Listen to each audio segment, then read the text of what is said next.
Billionaire CEO opens door to homeless twins pushing babies through snow.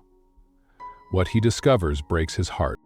The wind screamed against the mansion's iron gates, carrying the sharp sting of snow. Midnight. And then, a knock. Michael Reeves opened the heavy oak door and froze. Two tiny girls stood in the blizzard, no older than 5, their cheeks red from the cold, their small hands clinging to the handle of a battered stroller. Inside it, 2 babies whimpered beneath threadbare blankets. One girl lifted her face, her voice barely a whisper. "Please, can we come in? The babies are so cold." And in that moment, as the storm howled behind them, something broke inside the man who once believed he had everything. The night the storm brought them. The storm had arrived earlier than the forecasts predicted. A brutal northern wind that swept down over Manhattan and buried the city beneath sheets of ice and snow. Inside his towering mansion, Michael Reeves stood alone, his reflection barely visible in the tall windows that overlooked a city disappearing beneath the blizzard. His world was pristine, controlled, predictable. 32 years old, the CEO of Reeves Enterprises, Michael had everything most people spent lifetimes chasing: wealth, power, respect. And yet, as the snow piled higher outside, none of it made the hollow inside his chest feel any less cavernous. He took a slow sip of his whiskey, savoring its warmth as it slid down his throat. The faint crackle from the fireplace behind him was the only sound breaking the stillness. In here, everything was untouched by the storm. Out there, the world collapsed beneath its weight. He thought of the deal that had closed earlier that day. Another acquisition, another neighborhood flattened to make way for luxury high-rises. The lawyers handled the details. The displaced families were nothing more than signatures on settlement papers. Michael rarely thought about them. It was business, always business. His father's words echoed as if they lived permanently in the corners of this house. "Wolves don't apologize for being wolves, Michael." No, they did. But as the clock inched closer to midnight, even the wolves grew tired of hunting. Then came the knock. Soft at first, so faint he thought he imagined it. Then again, louder, sharper, like tiny fists striking wood, urgent and desperate. Michael frowned, setting down his glass. Who would dare knock on his door at this hour, in the middle of the worst storm of the season? He approached slowly, his steps echoing across the marble foyer. For a moment he hesitated. The mansion's massive doors loomed ahead, separating him from whatever waited on the other side. Another knock. This time it was followed by a sound that made his pulse tighten. Crunch. He unlocked the door, pulling it open just enough to peer outside, and what he saw stole the breath from his lungs. 2 tiny girls stood there in the swirling snow, shivering, their faces flushed from the cold. Their blonde curls peeked out from beneath soaked knit hats. Their boots, too small and too thin for the weather, sank into the snow beneath them. Behind them sat a battered double stroller, its wheels half buried. Inside, under piles of mismatched, threadbare blankets, 2 babies whimpered softly, their tiny faces barely visible beneath the fabric. The older of the girls stepped forward, her lips trembling. "Please, can we come in?" she whispered, her voice raw and fragile. Her sister gripped her hand tightly but said nothing, her wide eyes locked onto his, as if searching for permission to breathe. Michael stood frozen. Every instinct in him screamed to call someone, police, child services, anyone. This wasn't his problem. These children were strangers, complications, risks. But something shifted inside him as he looked into their eyes. Not fear, not desperation. Hope. A kind of stubborn, desperate hope that even the storm couldn't crush. "Where are your parents?" he asked quietly, struggling to keep his voice steady. The older girl swallowed hard, her breath fogging in the air between them. We don't know," she whispered. "Our house, it's gone." The wind howled behind them like some cruel reminder of how quickly the world could take everything away. Michael looked beyond them. No car, no adult, no shelter in sight. Only snow. He clenched his jaw. "Come inside," he said finally, stepping aside. "Quickly." The girls needed no second invitation. They pushed the stroller inside with surprising strength, their tiny hands barely gripping the frozen metal. Snow and slush dripped onto the polished marble as the doors swung shut behind them, cutting off the storm's roar. For a moment, the silence inside the mansion was deafening. The twins huddled close to the fire as Michael quickly brought blankets from the guest room, wrapping each child one by one. Their small bodies shivered violently as the warmth tried to seep back into their skin. The babies whimpered. One of the girls, the younger twin, gently stroked one of the infant's cheeks. "It's okay, Noah," she whispered. "We're safe now." Michael knelt down, his voice softer. "What are your names?" "I'm Emma," the older one said. "She's Olivia, and these are our baby brothers, Ethan and Noah." His throat tightened. "How old are you?" "5," Olivia whispered. "And the babies are just 4 months." Michael exhaled, staring at these tiny survivors now huddled beneath his roof. He had closed deals worth billions, negotiated with heads of state, threatened corporate empires into submission. Yet at that moment, he felt completely unprepared for the fragile weight of the moment. 4 children, abandoned, alone. And now, his responsibility. Chapter 1. The secrets they carried. The mansion was still heavy with mourning silence when Michael Reeves descended the grand staircase. The storm had finally passed. Outside, the world lay blanketed beneath a pristine white sheet, as if nothing had ever happened. As if the night hadn't brought 4 small souls into his world, altering its course forever. He rubbed his eyes, exhausted. Sleep had come in scattered fragments, but even then, his mind wouldn't stop replaying their arrival. He found them all in the sitting room, still gathered near the fireplace. The twins were curled up on the couch beneath thick blankets, their heads resting against each other, while the babies slept in the makeshift crib Michael had assembled from spare linens. The rising sun streamed through the tall windows, casting soft golden light over the quiet scene. Michael stood there for a moment observing them, these tiny strangers who had crossed his threshold uninvited, yet somehow seemed to belong more than he ever had. A quiet knock broke his thoughts. One of the girls stirred and blinked up at him with wide, sleepy eyes. "Good morning," he said gently, unsure if it was the right thing to say. Emma sat up slowly, clutching the blanket closer. "Morning, sir." "You can call me Michael," he offered. His voice came out softer than usual. "Are you hungry?" Both girls nodded, almost in unison. He exhaled and motioned toward the kitchen. "Come on, let's get you something to eat." In the bright kitchen, Michael fumbled through cabinets, cursing his complete unpreparedness. His refrigerator, normally stocked with nothing but takeout containers and expensive wine, offered little help. But he managed to find bread, eggs, and a half-finished box of cereal. The girls watched him quietly as he cooked, sitting at the kitchen island with their feet dangling off the stools, too small to reach the floor.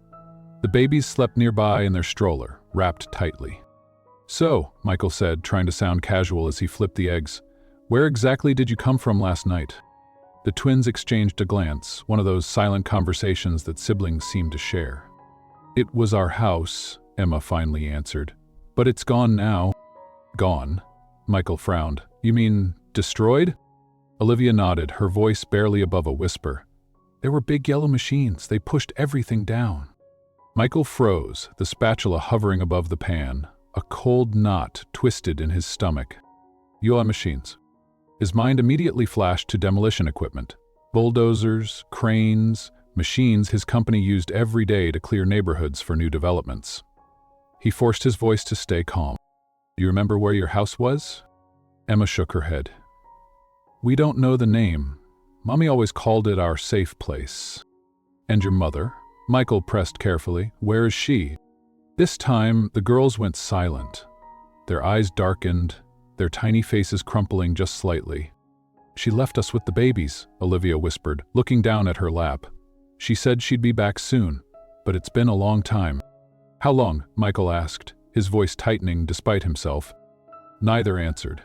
The eggs sizzled as the silence settled heavy between them. Michael swallowed, setting the plates in front of them. "Eat," he said gently. "We'll figure everything else out." The girls dug in, hunger overtaking their hesitation. Michael watched, unable to shake the gnawing sense of unease building inside him. Where had they come from? Why weren't there any reports of missing children? What kind of mother would abandon 4 children in the middle of winter? And why, in all of his property records and clearance reports, had he never heard about children being displaced? The twins ate quickly, stealing glances at him between bites. Despite everything they'd endured, there was something in their eyes that struck him, a resilience, a guarded kind of hope that made his chest tighten. "Michael?" Emma asked softly as she finished her plate. "Yeah. Are you going to send us away?" The question hit him like a punch. His instinct, the instinct that had made him billions, screamed, yes. Get them into the system. Let social services deal with this mess. It was safer, smarter, cleaner. But when he opened his mouth, something entirely different came out. "No," he said, surprising even himself. "You're safe here, for as long as you need." Both girls exhaled, their small shoulders sinking in relief. Olivia whispered a tiny, "Thank you." Michael cleared his throat and stood, needing distance from his own emotions. "I need to make some phone calls," he said, forcing his tone back into the cool, controlled businessman voice he knew so well. "Stay here. If you need anything, call for me." As he stepped into his private office, closing the heavy door behind him, he pulled out his phone and dialed. The line rang once before his private investigator, Johnson, picked up. "Mr. Reeves," Johnson greeted smoothly. "Didn't expect to hear from you this early." "I need you to start an investigation immediately," Michael said, pacing the floor. "Quiet, discreet. No one in the company is to know." "Understood. What are we looking into?" Two twin girls around 5 years old, their names are Emma and Olivia, and two infant boys, Ethan and Noah. They claimed their house was destroyed by demolition equipment, yellow machines. Johnson was silent for a moment. "One of your sites?" Michael closed his eyes, his voice low. "Possibly. I need to know everything, where they lived, who authorized the demolition, when it happened, and what happened to their mother. I'll get my team on it right away." "And Johnson?" Michael's voice softened. "Do this one personally." "Understood, sir." As the call ended, Michael sat heavily at his desk, his mind racing. He didn't know these children. He had no obligation to them. But as the image of their tiny, shivering bodies standing in the snow replayed in his mind, one thought echoed louder than the rest. You let them in, now you can't let them go. Chapter 2, Uncovering the Past. The mansion felt different now. It wasn't the house that changed. The grand staircases, polished marble floors, or endless, echoing rooms. But rather, the presence of life inside it. Tiny footsteps pitter-pattered across the vast halls. Soft giggles occasionally broke the quiet. The baby's gentle whimpers rose and fell like waves against Michael's walls of order. But beneath it all, an unease gnawed at him. The more he watched the children, the more their faces haunted him. And not just because of who they were, but what they represented. He hadn't built his empire by being soft. Deals required ruthlessness. Entire neighborhoods had fallen to make way for his luxury towers. Contracts were signed, permits acquired, evictions executed, and yet, somehow, these children had slipped through the machinery of it all. Or perhaps he was finally being forced to face what that machinery had always cost. The following morning, Johnson arrived. As always, his investigator was punctual, professional, and unshaken, traits that had earned Michael's trust over the years. But even Johnson's usual stoicism was weighed down by the unusual nature of the assignment. They sat across from each other in Michael's office. The fire crackled softly beside them, its warmth contrasting the chill of the truth that was about to unfold. Johnson placed a manila folder on the desk and slid it toward Michael. Preliminary findings. Michael opened it with slow fingers. The aerial photo on top immediately made his chest tighten. Rows of modest houses filled the image. Small, tight-knit homes with narrow yards and chain-link fences. A cluster of trees lined a tiny park at its center. Children's playground equipment rusted beneath overgrown weeds. "Mill Creek," Johnson said, his voice calm but deliberate, "about 2 hours from here. The neighborhood was scheduled for clearance under the Riverside project." Michael's eyes narrowed at the name. Riverside. The largest redevelopment project of his career. His company had acquired the land through years of negotiations, settlements, and legal maneuvering. It had been presented to him as Clean, legally executed, fully compensated. His lawyers had assured him, every family relocated, every case closed. Johnson continued, 6 months ago, eviction notices went out. Most residents left quietly, but not all. He flipped the next page. A police report. Some residents resisted, Johnson said. There were protests, small-scale conflicts, delays, and one family in particular, Sarah Thompson. Michael's stomach dropped at the name. He stared at the photo beneath the report. A woman, young, her kind face framed by soft brown hair, holding 2 identical blonde toddlers in her arms. They were smiling, laughing. Emma and Olivia. A silent breath escaped Michael's lungs, and his fingers tightened on the photo. "This is them," he whispered. "Yes," Johnson confirmed. "The babies were born later. From what I've pieced together, Sarah Thompson was the most vocal of the holdouts. She led a small group opposing your redevelopment. She refused to leave until the very end." Michael's vision blurred for a moment. He closed his eyes as if trying to will the memory back into focus, or maybe to block it out entirely. But fragments surfaced. Protesters shouting outside construction sites. Angry voices drowned beneath the roar of bulldozers. Security reports on his desk. All signed, all dismissed as noise. Obstacles. "I remember seeing her once," Michael muttered, his voice thick with something between guilt and disbelief. "At a rally." According to witness statements, Johnson continued carefully, Sarah refused the final relocation offer. The day demolition began, she disappeared. Neighbors say she fled with the children. The authorities presumed she found shelter elsewhere, but she didn't. Michael's voice cracked. "She didn't find shelter." "No, sir," Johnson said. "Somehow she vanished completely, until your front door." Michael's throat felt dry. He stood abruptly, pacing toward the window. The winter sunlight glinted off the snow-covered grounds outside, blinding and pure, mocking the filth he now realized stained his hands. He turned back toward Johnson. "How does a woman with 4 children vanish in New York City for months? No shelter reports, no missing persons alerts?" Johnson exhaled slowly. "I suspect she was hiding from you." The words hung in the room like smoke. Michael sat again, his voice quieter now. "What else?" "The mother is still missing. No current records. No confirmed sightings. She may be alive, but we don't know her condition or location." Michael's jaw clenched. "Keep looking. Every hospital, shelter, church, private clinic. I don't care the cost, find her." Johnson nodded but hesitated before speaking again. "Sir, if I may." "Oh, there's something else." Michael stiffened. "The demolition crew you contracted for Riverside." Johnson paused. "One subcontractor filed a complaint at the time. He reported that in the final stages of clearing the last home, there were children still inside the property." Michael's blood went cold. "Your legal team dismissed the report. They claimed it was hearsay. The city inspector signed off on the site clearance." Michael leaned forward, his voice trembling now. "Are you telling me we demolished that house with them still inside?" "No, sir," Johnson said quickly. "We don't know that. What we do know is Sarah fled shortly before the machinery started. She ran, but whether she had somewhere to go, that's still unclear." Michael rubbed his hands over his face, trying to steady himself. Jesus Christ. His whole body shook with something unfamiliar, something he hadn't felt since his father died. Guilt. True, unfiltered, soul-shattering guilt. Later that afternoon, Michael sat alone in his study. The folder still lay open on his desk like an open wound. The children were playing in the sitting room down the hall. Their laughter floated softly through the marble halls, a painful contrast to the weight crushing his chest. He had destroyed these children's home.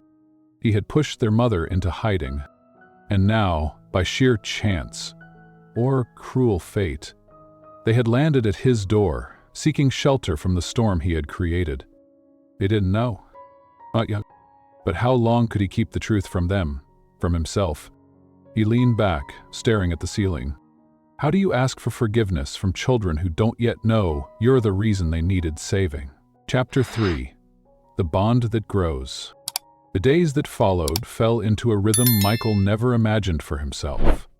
A rhythm filled with small hands tugging at his sleeves, innocent questions at breakfast, and the steady hum of life echoing through the mansion's once empty corridors. He had built an empire through control, precision, and calculated risk. But nothing in his years of hostile takeovers or corporate boardrooms had prepared him for Olivia's wide-eyed stare when she asked if hot chocolate was too expensive, or Emma's tiny voice, filled with cautious wonder, whispering as she trailed behind him down the hallway, "Do people really live in houses this big?" Michael found himself stopping, looking at them. Really looking. Their faces were still flushed from winter's bite, but there was color now. Their cheeks were rosier. Their laughter came a little easier. He couldn't deny it. He was becoming attached. Every morning, the twins would wake early, as though some invisible alarm had been built into their tiny bodies. They never made noise at first, tiptoeing into the kitchen in oversized pajamas Michael had rushed to order after their first night here. The babies would be stirring in their crib, Noah always fussing a bit before Ethan, who remained curiously calm even in his brother's squawks. Michael had tried to stay distant at first. He told himself that giving them shelter, food, and warmth was enough. But every time he saw them feeding the babies with careful, practiced hands, 5-year-old girls who should never have carried such responsibility, something in him fractured a little more. One morning, as he entered the kitchen, he found Olivia struggling to open the carton of formula. Her small hands fumbled with the cap, her teeth pressed together in silent frustration. Michael stepped forward instinctively. "Here," he said softly, taking the container from her. "Let me." Olivia froze for a moment, startled. She was used to doing this herself. "You've done this before?" Michael asked. Olivia glanced up at him, unsure whether she was allowed to speak freely. "Mommy taught us," she said finally. Before she left, Michael unscrewed the cap gently, pouring the powder into the bottle. "You've been taking care of them this whole time?" Emma joined them, clutching one of the bottles she'd already prepared. "They cry when they're hungry, and when they get cold, we had to keep them safe." Michael's throat tightened. He couldn't even begin to imagine how these tiny girls had kept 2 newborns alive through the streets, in the snow, with no shelter. "You did a good job," he said quietly. "A very good job." Both girls looked at him then, surprised by the softness in his voice. For a moment, the guarded distance they always seemed to carry dropped, just a little. "Thank you, Mr. Michael," Emma whispered. The mansion slowly shifted from cold marble to something warmer. He started noticing the small things. The way Olivia always reached for Emma's hand when she was unsure. How Emma hummed softly to calm the babies while rocking them to sleep. The way both girls looked over their shoulders whenever he walked into the room. Not out of fear, but as if silently checking if it was still safe to be here. The staff he normally employed, the housekeeper, the chef, the drivers, were temporarily dismissed. Michael didn't want eyes or voices speculating about his guests. This was personal. This was his mess. And for the first time in his adult life, Michael Reeves was learning how to make scrambled eggs. The first attempt had been a disaster, runny, undercooked, and slightly burned. The girls giggled, trying hard not to offend him. "Maybe we can help next time," Emma offered gently. Michael chuckled, wiping the mess from the pan. "I think that might be wise." At night, after the babies were down, he found himself sitting with Emma and Olivia on the living room floor. They played simple board games, stacking wooden blocks and drawing pictures that left crayon marks across his expensive Persian rugs. Do you work, Mr. Michael?" Olivia asked one night, her voice timid. "Yes," he smiled. "I work a lot." "Like her mommy?" Emma added. Michael's chest tightened again. "Yes," he replied softly, "but not the same kind of work. Your mommy's work sounds much harder." The girls shared a glance, their expressions thoughtful. "She was always tired," Olivia whispered, "but she never said no when we asked for stories. She said the world is scary, but bedtime should feel safe." Michael swallowed hard, blinking back a sudden sting behind his eyes. He had built skyscrapers, negotiated with Fortune 500 giants, and crushed his competitors without blinking. Yet sitting here, with 2 fragile girls and these quiet words, he felt more undone than he had ever felt in his boardrooms. That night, as the children slept peacefully, Michael sat alone in his study, nursing a glass of whiskey he could barely taste. Johnson's investigation was still ongoing, Every report that came in pointed deeper toward one unavoidable truth. I did this. The Riverside Project, the demolished homes, the mother forced to run with her children. Every document had his name stamped at the top, but the children didn't know yet. They trusted him, and that trust was heavier than any guilt he had ever carried. The next morning, as the sun filtered through frosted windows, Michael heard faint giggles coming from the nursery. Curious, he peeked inside. Emma and Olivia had built a pillow fort, their small figures crouched beneath it as they played with stuffed animals he'd ordered online the night before. The babies cooed softly nearby. As he watched them, something inside him shifted again. They weren't just lost children anymore. They were becoming his family. Not by blood, but by choice. And somehow, that scared him even more than the truth waiting outside these walls. Chapter 4. The Fever. It began as a small cough. At first, Michael barely noticed. Babies get fussy, he told himself. But by evening, Noah's breathing grew shallow, his tiny chest rising and falling in rapid, uneven bursts. His soft whimpers pierced the quiet of the mansion, growing louder despite Olivia's gentle humming and Emma's soothing strokes along his head. Michael sat beside them on the nursery floor, watching the scene unfold with a helpless tightness in his chest. This was not a deal to be negotiated or a problem to be solved with a wire transfer. This was life. Fragile, delicate, terrifying life. Noah's skin felt hot when Michael reached out to touch his forehead. Much too hot. "Emma," he said, keeping his voice calm, "how long has he been like this?" Her eyes filled with worry. "He started getting warm this morning, but now," her voice caught, "now it's worse." Olivia's lip trembled. Mommy always knew what to do when the babies were sick. She used wet cloths and sang lullabies. Michael inhaled sharply, forcing his panic beneath the surface. They needed help. Real help. But calling emergency services would invite questions. Questions that might bring the authorities crashing into this fragile world they'd created together. And worst of all, Sarah was still missing. The children couldn't afford to be taken away. Not now, not like this. "We'll handle this," he whispered, more to himself than to them. The hours crawled by as the fever rose. Michael stood at the foot of the crib, his phone in one hand as he scoured medical articles with growing dread. He had summoned his personal physician, quietly, privately, but the doctor wouldn't arrive for another hour. The storm's lingering aftermath made travel slow.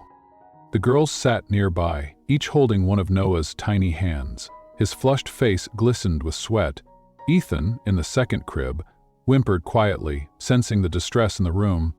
"Michael," Olivia's voice was small. "He's really sick, isn't he?" Michael kneeled in front of them, steadying his voice. "He's sick, but we're not going to let anything happen to him, I promise." They nodded, clutching each other tightly. The promise weighed heavy on Michael's chest. Promises had always been transactional in his world, spoken to secure deals or close negotiations. But this was different. This promise was real. By the time the doctor arrived, Noah's fever had reached 103.6. Dr. Wilkins, a trusted physician who had long served Michael's private needs, moved quickly. He examined Noah while Michael hovered anxiously behind him, the girls standing silently like tiny statues beside the crib. "It's a severe viral infection," Wilkins said after a long pause. "But you caught it early. We'll manage the fever and monitor his breathing closely." "Is he going to be okay?" Emma's voice quavered. Dr. Wilkins offered a kind smile. "He's a strong little guy. We'll get him through this." Michael released a breath he didn't realize he'd been holding. Wilkins handed him a small bag of medication and instructions for dosing. "Keep him hydrated. Don't leave him unattended tonight." "I won't," Michael said firmly. The long night began. As the girls drifted into an exhausted sleep on the nursery couch, Michael stayed beside Noah's crib, a damp cloth in his hand, gently dabbing the baby's burning forehead. The soft beeping of the monitor filled the room like a quiet metronome to his guilt. He traced Noah's tiny fingers with his own, marveling at how small, how impossibly delicate life could be. Each breath the baby took was a tiny victory against the fever. His mind wandered where he tried not to let it go. If I hadn't ordered that demolition, If I hadn't pushed for Riverside, would any of this be happening? He leaned his head against the edge of the crib, his hand resting on Noah's chest, feeling the steady rise and fall beneath his palm. The mansion's silence was different now. Once it had been cold, proud, empty. Tonight it was fragile. Sometime after 3 a.m., Noah's breathing eased. His fever finally began to break. The sweat that once clung to his skin dried beneath the cool cloth. His cries softened into small, contented sighs. Michael exhaled deeply. Relief crashed into him like a tidal wave, shaking him more than the crisis itself. He remained beside the crib, unable to move, even though exhaustion gnawed at him. He didn't want to leave. Couldn't. He realized, somewhere in the quiet stillness of that moment, that these children, these fragile, beautiful souls, had done something to him that no billion-dollar deal, no tower, no acquisition had ever managed. They made him feel human again. Not powerful, not wealthy, human. As dawn painted soft streaks of gold across the nursery windows, Emma stirred first, blinking the sleep from her eyes. She saw Michael sitting beside the crib, still holding Noah's tiny hand. "Is he better?" she whispered. Michael turned toward her, exhaustion etched into his features, but his voice steady. "Yes, sweetheart, he's better." Emma crawled off the couch and approached, her tiny hand slipping into Michael's without hesitation. "Thank you," she whispered. Michael swallowed the lump in his throat and squeezed her hand gently. "You don't have to thank me," he said softly. "We're in this together." Hours later, as the house slowly woke to a new day, Michael stood at the window, watching the morning sun illuminate the endless snow outside. He had built his life believing money made him untouchable, that distance protected him. But last night had stripped away every illusion. For the first time in years, he didn't feel empty. He felt terrified. Because now, he had something to lose. Chapter 5. The Truth Unfolds. The folder sat on Michael's desk like a silent bomb, ticking. From the other side of the door, the distant giggles of the children floated into the stillness, pure and oblivious to the storm waiting to be unleashed inside these walls. Here, at last, his hand moved. He opened the file. The first page stared back at him, like a confession he could no longer escape. Sarah Thompson, the age, 29, single mother, 4 children. Emma, 5, Olivia, 5, Ethan, Noah, infant. Last known residence, Mill Creek, Lot 17. Mill Creek. The name alone squeezed the air from his lungs. He knew it. Of course he knew it. Mill Creek had once been a quiet neighborhood on the outskirts. Small houses, narrow streets. He had approved its destruction himself. Riverside Project. His greatest development. His greatest sin. He turned the page, slower this time, as if bracing for each blow. Incident report. Sarah Thompson refused relocation.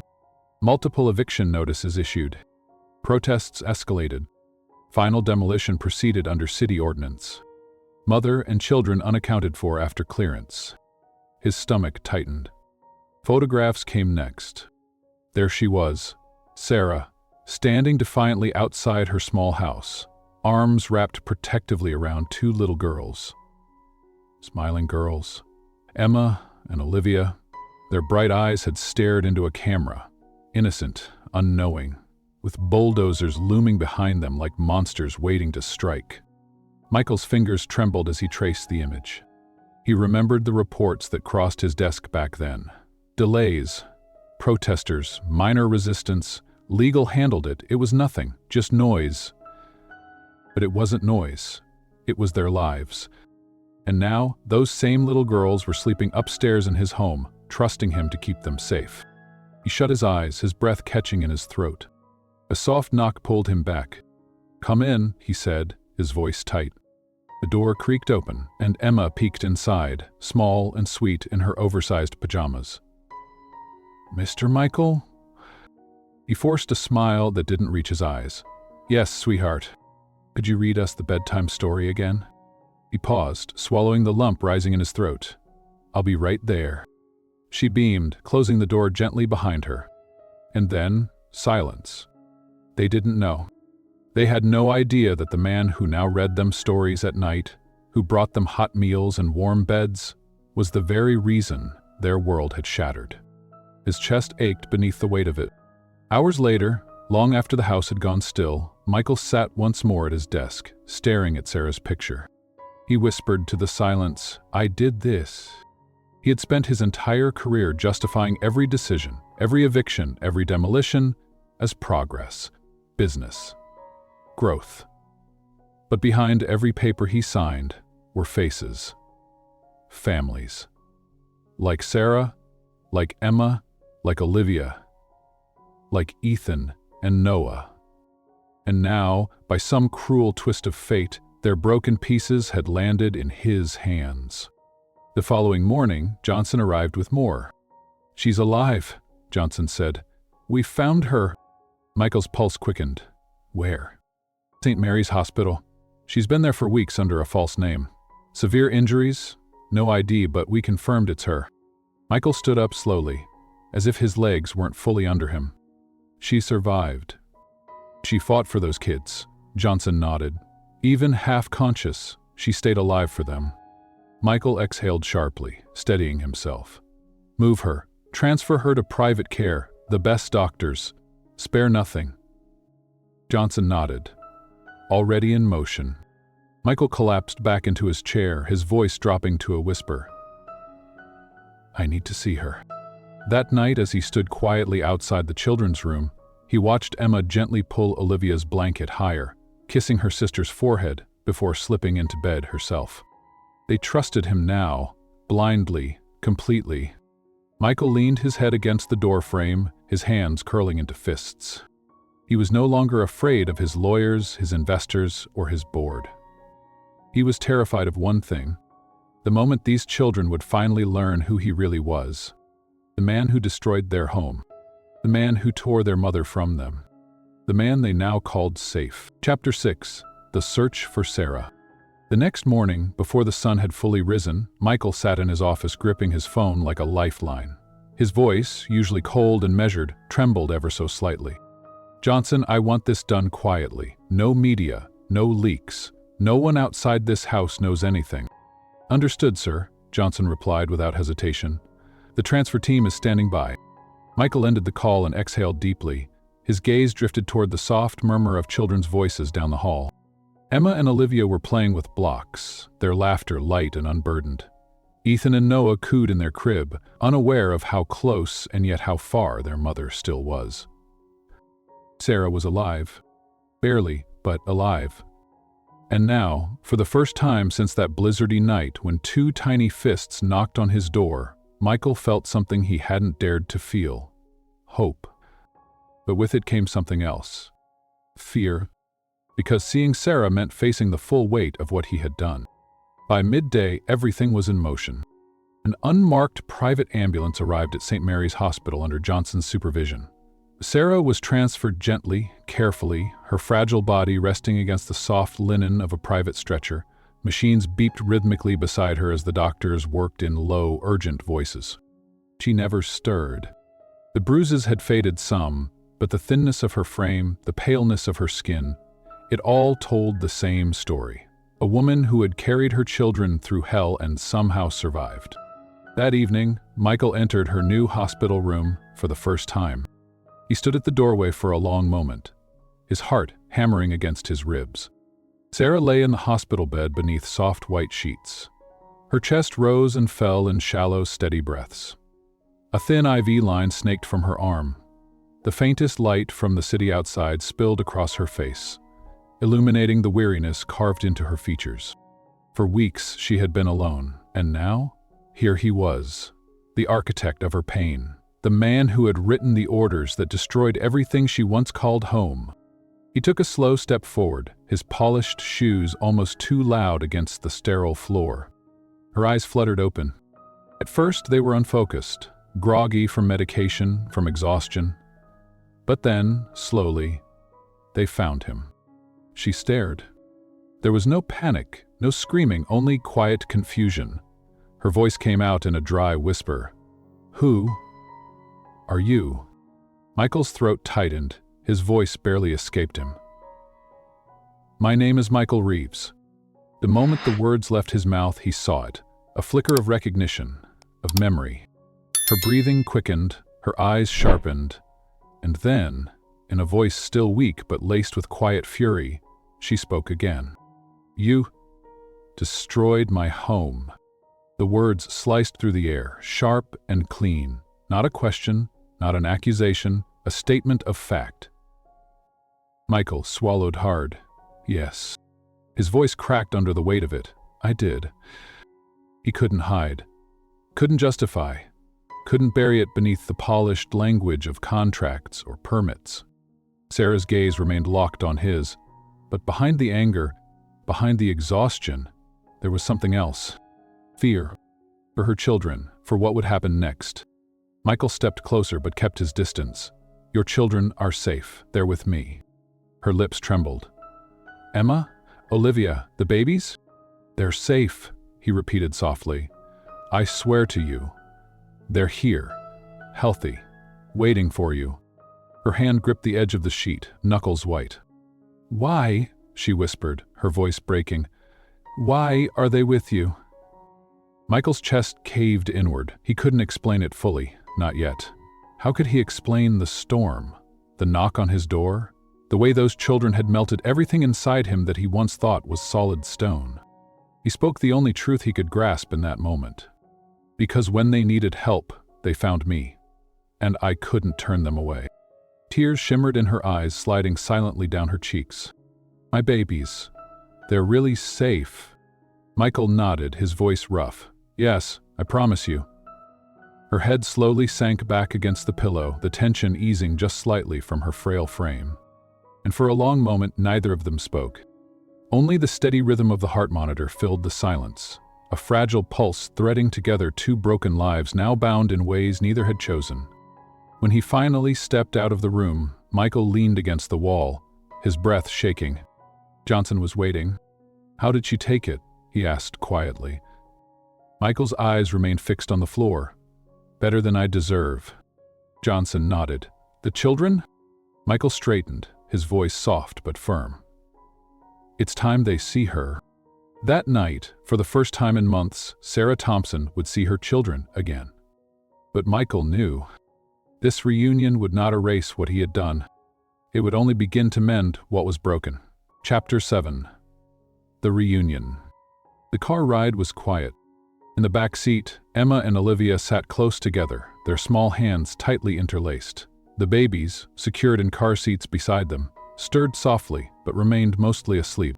Michael kept his eyes on the road ahead, his knuckles white around the steering wheel. The city lights blurred past the windows, but his mind wasn't on the traffic or the glowing skyline. It was on what waited just ahead. Mr. Michael? Olivia's small voice broke the silence. Yes, sweetheart? Are we really going to see Mommy? Michael's throat tightened. Yes, he said softly. Very soon. Emma's voice was even quieter. She's not sick anymore. Michael glanced at them in the rearview mirror, forcing a small, reassuring smile. She's been very brave. She's getting stronger every day. And she's been waiting for you. The girls exchanged a glance, a mixture of hope and fear flashing across their identical faces. It had been so long. Too long. They barely dared to believe. At the hospital entrance, Johnson met them, his expression serious but gentle. They're ready for you, he said simply. Michael bent down to the twins' level before they went inside, his voice low, steady. Mommy might look a little tired, but she's so excited to see you. And she's going to be okay. The girls nodded, their eyes wide, brimming with nervous anticipation. They followed Michael through the wide hospital corridors, each fluorescent light humming softly above them. Nurses smiled gently as they passed, stepping aside as if sensing the gravity of the moment unfolding. Finally, they reached the room. Michael paused at the door, his heart pounding. This was the moment everything had been leading toward. He slowly opened it. Sarah was sitting up in bed, propped against soft pillows, her face pale but calmer now. The hospital gown hung loosely on her frame, but there was color in her cheeks, light in her eyes. Life that hadn't been there before. The moment the door creaked open, her gaze lifted. and when her eyes landed on the doorway, on the two small figures standing there, her breath hitched. For a second, no one moved. It was as though the world stopped breathing. Then, Emma let out a tiny gasp, "Mommy!" And in an instant, both girls rushed forward, their little feet pattering across the floor, tears already spilling from their eyes. Sarah opened her arms wide, trembling as her daughters flung themselves against her chest. "My babies," she whispered, her voice cracking as tears streamed down her face. "Oh, my sweet babies." Her hands cupped their small faces, tracing their cheeks, their hair, as though making sure they were real, as though afraid they might disappear again. "I missed you so much," Emma sobbed into her mother's shoulder. "I missed you too, my love," Sarah whispered, kissing the tops of their heads again and again. "I never stopped thinking about you, not for a single second." Olivia clung to her tightly, her tiny voice quivering. "We tried to take care of the babies. We tried to be brave, Mommy." Sarah held them even tighter, her tears falling freely now. "You were brave, sweetheart. You were both so brave. You kept our family together." Michael stood just inside the door, silent, watching the reunion unfold with a lump rising in his throat. His vision blurred, but he didn't wipe the tears away. He let them fall. Because this was what he had broken. And this was what he was now witnessing begin to heal. After a long while, Sarah finally looked up toward him. Her eyes, still shimmering with tears, held something unexpected. Gratitude. Her voice was soft but steady. "Thank you." Michael shook his head, his voice breaking as he whispered, "I don't deserve your thanks." But Sarah offered a faint smile through her tears. "Maybe not. But you gave them back to me. You kept them safe." She glanced down at Ethan and Noah, who were now being gently lifted into her arms by the nurses. Sarah's lips trembled as she cradled the babies close to her chest, feeling their tiny bodies pressed against her after months of desperate separation. "My boys," she whispered, "my sweet boys." The babies made soft, curious sounds, nuzzling instinctively against their mother's warmth, recognizing the home they had been missing all this time. It was not a loud moment, not a grand scene, but it was, without question, the most powerful moment of Michael Reeves' entire life. He stood back, his hands trembling at his sides, knowing something irrevocable had shifted inside him. This was no longer about debt, or guilt, or even redemption. This was about something far deeper. Family. Later, as the children dozed together around Sarah's hospital bed, Michael quietly stepped outside the room. Johnson was waiting for him. "Everything's in place," Johnson said. "Her full care, long-term support, private staff, exactly as you requested." Michael nodded, his voice low. "Good." Johnson studied him for a long moment. "You're not the same man who hired me, you know." Michael didn't respond. He simply stared out the hospital window, watching the city lights blink softly in the distance. "No," he whispered after a long pause. "I'm not." Chapter 8. The Boardroom Battle. The boardroom was colder than usual. Not because of the temperature, but because of the tension hanging like an invisible storm cloud over the long mahogany table. 12 men and women sat in their leather chairs, their faces a mixture of confusion, irritation, and thinly veiled concern. This was the world Michael Reeves had built. Power, suits, sharp tongues, ruthless negotiations. And today he was about to dismantle it. Michael entered the room alone, no entourage, no assistant trailing behind him, just a single file tucked beneath his arm, the same manila folder that had haunted his nights. He didn't sit immediately. Instead, he stood at the head of the table, letting the silence linger just long enough to make them all uneasy. Finally, James Harrington, his oldest, most calculating partner, broke first. "Michael," James said, adjusting his tie, "you called this emergency meeting. We're all curious to hear what couldn't wait."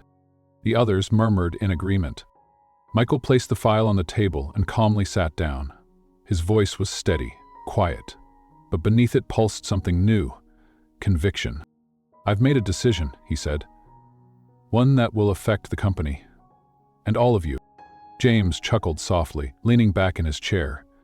"Decisions are what we pay you for, but from the look on your face, this one seems heavy." Michael nodded, his gaze unwavering, Because it is. He paused. The weight of what he was about to say settled over him, but he didn't flinch. I built Reeves Enterprises on the wrong foundation. We acquired, we bulldozed, we displaced. We made billions, turning neighborhoods into high-rises and communities into luxury towers. His voice sharpened slightly. And along the way, we destroyed lives. The room fell deathly still. Gerald Matthews, the lead counsel, narrowed his eyes. Michael, this isn't the place for sentiment. We've always followed the law. The law, Michael repeated, his voice cutting, was never the problem. James folded his hands. Are you suggesting guilt? Liability? I'm admitting responsibility. The words landed like a slap across the table. Someone at the far end coughed nervously. Gerald's voice rose, sharper now. Michael, you realize what you're opening us up to? Class action lawsuits, media attacks, investor panic. Michael leaned forward. Yes, and I'm prepared to face it. A murmur of disbelief rippled through the board. I'm launching a full compensation fund, Michael continued. Every family displaced by our developments over the past 5 years will be offered restitution, housing, medical care, jobs, whatever they need to rebuild what we took. You can't be serious, James barked. I've never been more serious. This is suicide, Michael. Gerald's voice trembled with anger now. You'll bankrupt this company. You'll destroy your own name. Michael's jaw clenched, but his eyes remained steady. My name doesn't matter anymore? The room erupted. Shouting voices overlapped, objections, threats, disbelief. Shares were mentioned, lawsuits thrown like weapons across the table. Michael let it all wash over him like wind through broken glass. He had heard these voices before. They were the echoes of who he used to be. And then, through the noise, one voice cut through. Frank Donovan, one of the oldest board members, a man who rarely spoke, cleared his throat. I remember when we started this company, Frank said softly. Before the skyscrapers, before the money clouded everything. The room quieted. Frank's voice carried a weight that silenced the others. We said we wanted to build something that mattered, not just wealth, not just power, but something that lasted. He paused, looking directly at Michael. Maybe we lost our way, but maybe this is how we find it again. The silence returned, but this time, it wasn't filled with hostility. It was heavier. Reflective. James stood up abruptly, his face flushed. This is insanity. I won't be part of it. Michael met his eyes calmly. Then don't. James scoffed and stormed out, several others exchanging worried glances. Michael looked at the remaining partners, some anxious, some thoughtful, some strangely quiet. And this is happening, he said, with or without you. If you want out, I will buy your shares at 20% over market value.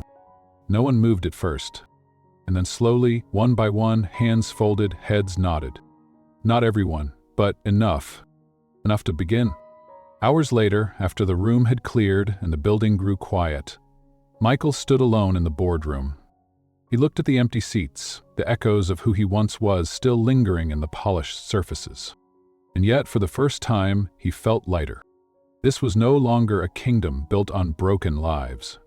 This would be something else, something worth leaving behind. That night, as he returned to Sarah's house, the porch light was glowing softly, like a lighthouse waiting to guide him home. He stepped inside. The twins rushed to greet him, their little arms wrapping around his waist. "Mr. Michael," they chirped, "you're home." He smiled, kneeling to hug them close. Sarah appeared from the kitchen, cradling Noah while Ethan clung to her leg, giggling. Their eyes met across the room. A quiet exchange of understanding. Everything was different now. Not perfect, but finally right. Chapter 9, The New Beginning. The sun was high above Mill Creek. But it wasn't the Mill Creek Michael once remembered. Where there had once been abandoned houses, crumbling sidewalks, and boarded-up storefronts, there now stood rows of newly built homes with wide porches, bright windows, and front yards lined with young trees. Fresh gardens bloomed where dust once choked the air. Children's laughter rang out from the new playground, and neighbors greeted each other like family returning from a long war. And in the middle of it all stood Michael Reeves. He walked slowly, his hands in his pockets, as if afraid to disturb the fragile beauty that had grown from the wreckage he once caused. Sarah walked beside him, holding Ethan in one arm while Noah slept peacefully against her chest. Emma and Olivia darted ahead, running barefoot through the soft grass, their blonde curls bouncing like wildflowers in the wind. Everywhere he looked, there were reminders, not of guilt, but of grace. The community center, with its wide glass doors, stood exactly where Sarah had once suggested. Small shops run by local families now lined the main road. A school sat at the far end of the neighborhood, its playground alive with joyful screams and squeals. This was not a development. This was a home. And somehow, impossibly, it felt like his home too. As they walked, Sarah glanced at him, her voice warm but quiet. They never stopped smiling here. Michael smiled faintly. They shouldn't have had to lose everything to find this. Sarah paused for a moment. No, but at least now they have it. Her words carried no bitterness, only quiet acceptance. A woman who had faced every reason to hate and yet somehow chose to heal. That afternoon, beneath a wide oak tree at the center of the new park, a small crowd gathered. The community had planned a simple ribbon-cutting ceremony to celebrate the final stage of Mill Creek's rebirth. Not one of Michael's usual grand unveilings. No press conferences, no champagne toasts. Just neighbors, families, and the people whose voices had once been drowned by bulldozers. As Michael stepped up to the small podium, his heart hammered against his chest. Not out of fear, but something far more vulnerable, humility. He scanned the faces before him, mothers, fathers, children, elderly couples who had weathered years of displacement. And, standing near the front, Sarah. Emma held Olivia's hand, both girls beaming with pride, while the babies rested quietly in their stroller. Michael cleared his throat. When I first came here, he began, his voice calm, steady, I saw only property lines and potential, numbers on a page. But what I failed to see was the life already living here. The people, the memories, the homes. The breeze rustled through the trees as he paused, letting his words settle. I made decisions that displaced families. I justified those decisions with contracts and profits. But no amount of success can erase what was lost. What I've learned is that redemption isn't earned with apologies alone. It's built through action, through listening, through rebuilding what should have never been broken. He glanced down for a brief moment, his voice catching before he looked back up. Today, this community stands not because of me, but because of all of you. Because you never gave up. You fought for your homes, for your families, for each other. His eyes met Sarah's across the crowd. She offered a small nod, her gaze steady, supportive. This is no longer my project, Michael said softly. This is your home, and it always will be. The applause that followed wasn't loud or showy. It was real, honest, the kind that didn't need cameras or reporters. It was the sound of a community breathing again. As the celebration faded into the afternoon, Michael led Sarah and the children down a quiet path that curved away from the central square. They stopped before a house, warm, inviting, built with care, not extravagance. The porch swing swayed gently in the breeze. Fresh flowers bloomed along the walkway. White curtains danced behind open windows. Sarah froze, her breath hitching. Michael, he smiled softly, stepping closer. It's yours. Tears welled in her eyes. You've done enough already. He shook his head, cutting her off gently. Not enough, not even close. The twins squealed with delight, racing up the steps and pressing their faces against the windows, marveling at the rooms inside. Ethan stirred against Sarah's chest, and Noah babbled softly from the stroller, as if sensing that this, finally, was home. Sarah turned toward him, her voice shaking. Wait. Michael took a breath, searching for the words that had been waiting to surface. Because this is where it should have started, he said quietly. Before I took everything away. I can't undo the past, Sarah, but maybe I can build something better for the future. Her lips quivered, and for a moment neither of them spoke. Then, Sarah's voice came soft, like a whispered surrender. Thank you, Michael. He nodded, swallowing the lump rising in his throat. As the sun dipped lower behind them, casting a golden glow over the house, Michael realized this wasn't the end. This was the beginning. The real beginning. Chapter 10. The True Family. The house glowed softly in the evening light. It was the kind of quiet only a home filled with love could create, the low murmur of children's voices upstairs, the distant clinking of dishes from the kitchen, and the warmth of a family finally stitched back together. Michael stood at the window looking out at the garden where Emma and Olivia had planted rows of bright marigolds and tomatoes, with Sarah's guidance.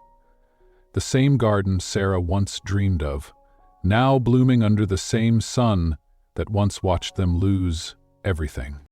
Behind him, Sarah approached quietly, holding a mug of tea. "You should sit," she said gently. "You've barely stopped moving all day." Michael smiled softly but didn't turn. "I like watching this house," he whispered. "It reminds me that we made it here." Sarah stood beside him now, her voice warm.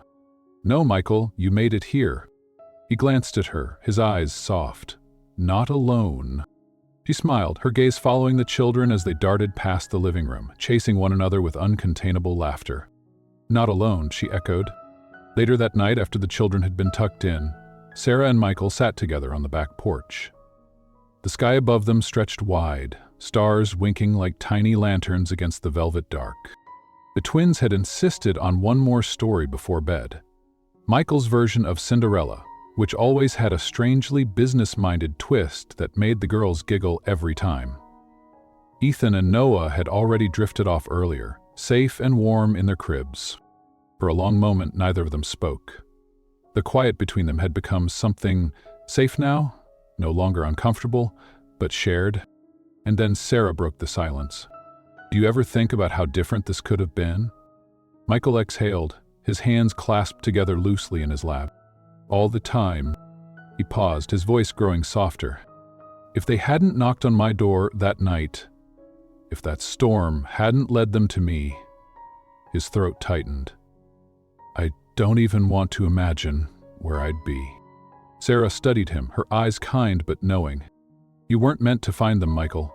She paused. "You were meant to be found." Michael looked at her then, fully, as if seeing her again for the first time.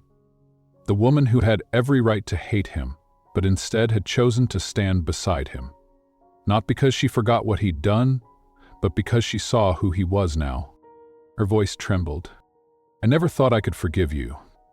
Part of me still carries that weight. But when I see what you've done, for the children, for this community, I realize forgiveness isn't forgetting. It's choosing to heal." Michael's eyes burned, but he didn't look away. "I don't deserve it." "Maybe not," Sarah whispered. "But you've earned the chance to build something better." She reached out, her fingers brushing gently against his hand, lacing through his. And in that simple touch, everything they had lost, everything they had endured, began to find its place. The months moved forward like the steady rhythm of a heartbeat. The New Beginnings Foundation expanded. Neighborhood after neighborhood was rebuilt with care, not greed. Communities thrived where his towers once cast long shadows. Sarah became his closest partner, not just in the foundation, but in life. Her quiet strength guided him. Her compassion shaped his decisions. They didn't rush toward titles or expectations. What they had now was far more precious, something that could only grow with time. Emma and Olivia flourished in school, filling their home with laughter and endless stories. Ethan and Noah began to take their first steps, their tiny hands reaching for Michael every time he walked into the room. They didn't call him Dad, not yet, but sometimes, late at night as he carried one of the babies back to bed, he would hear it whispered softly from one of the girls' rooms. "Good night, Daddy Michael." And each time it nearly broke him open again. One summer afternoon, the entire family gathered for Ethan and Noah's second birthday. Neighbors filled the backyard, children played under string lights, and tables overflowed with homemade food. The air buzzed with laughter, with joy. As Michael stood beside Sarah, watching the twins help the babies unwrap their presents, his chest swelled with something simple, something whole. Belonging. Not built on contracts, not bought with money, but earned. As evening settled and the last guests trickled away, Sarah turned to him under the soft porch light. "We're a family now," she whispered, almost like a quiet declaration. Michael nodded, his voice thick. "Yes, we are." He looked out at the house, at the soft glow in the children's windows, and finally allowed himself to breathe fully. For so long, his empire had been his identity. His wealth had been his protection. But standing here now, with her, with them, he knew. This was his legacy. Not the buildings, not the fortune, but the lives he helped rebuild, starting with his own. Sometimes life doesn't shatter all at once. Sometimes it breaks quietly, in the soft signing of a contract, in the swing of a wrecking ball, in the silence of a house emptied too soon. And sometimes, if you're lucky, those broken pieces find their way back to you, not to be made perfect again, but to be made whole in a different way. Michael Reeves spent his life building towers that touched the clouds, thinking that was what made him powerful. But power, he learned, was never in the height of what you built. It was in the strength of what you were willing to rebuild. In the laughter of children who once stood in his doorway on a snowy night, barefoot and shivering. In the quiet grace of a mother who had every reason to hate him, and instead chose to forgive. In the simple act of bedtime stories, of whispered goodnights, of tiny hands reaching for his when the nightmares crept too close. He hadn't found redemption in boardrooms or billion-dollar deals. He found it in the steady heartbeat of a family he never expected, and the quiet decision to choose love every single day. Because sometimes life doesn't give you a second chance. Sometimes life gives you one knock at the door, and if you have the courage to open it, even once, it may lead you somewhere you never thought you belonged. Home. If this story touched you the way it touched me while telling it, pause for a moment. Think about the second chances life sometimes offers us. Not in grand gestures, but in quiet knocks we never expected. Perhaps there's someone in your life, a child, a parent, a friend, someone waiting for you to open that door, because sometimes love arrives when we least deserve it, and stays when we most need it. If this story found a place in your heart, I invite you to share it, not for me, but for anyone who still believes that forgiveness can rebuild even the most broken things.